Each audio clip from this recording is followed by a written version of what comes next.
എത്ര പേരുടെ കാര്യത്തിൽ തീരുമാനമെടുക്കുവാൻ കഴിഞ്ഞിട്ടുണ്ട് പട്ടയ പ്രശ്നവുമായി ബന്ധപ്പെട്ട്? കുണ്ടേത്തെ LP സ്കൂൾ അതിൻ്റെ നിലവിലുണ്ടായിരുന്ന കെട്ടിടം പൊളിച്ചു മാറ്റിയിട്ട് വർഷങ്ങൾ എത്രയായി?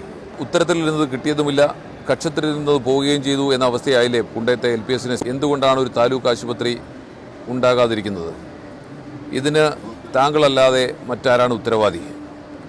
എവിടെയാണ് ഈ താലൂക്ക് ആശുപത്രി സ്ഥാപിക്കുന്നത് എന്നതിനെ സംബന്ധിച്ച് പോലും വ്യക്തതയില്ലാതെ എത്ര നാൾ ഈ ജനങ്ങളെ പറ്റിക്കുവാൻ കഴിയും?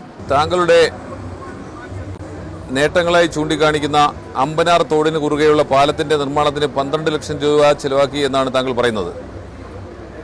അങ്ങനെ ഒരു പാലം പണിഞ്ഞിട്ടുണ്ടോ? ഉണ്ടെങ്കിൽ ഞങ്ങൾക്കൊന്ന് കാണിച്ചു തരാമോ? കൊച്ചിക്കടവ് ഗാന്ധി ഭവൻ പാലം നിർമ്മിച്ചു എന്നാണ് താങ്കൾ അവകാശപ്പെടുന്നത്.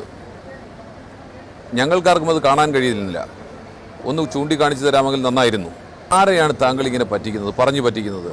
സ്വല്പമെങ്കിലും ഉളുപ്പുണ്ടാകണ്ടേ? സ്വല്പമെങ്കിലും നാണമുണ്ടാകണ്ടേ? സ്വല്പമെങ്കിലും മാനം വേണ്ടേ ഇത്തരത്തിൽ കള്ളക്കഥകൾ പറയുന്നതിന്? ഒരു ജനപ്രതിനിധിയിൽ നിന്ന് ഇതാണോ ഈ ജനങ്ങൾ പ്രതീക്ഷിക്കുന്നത്?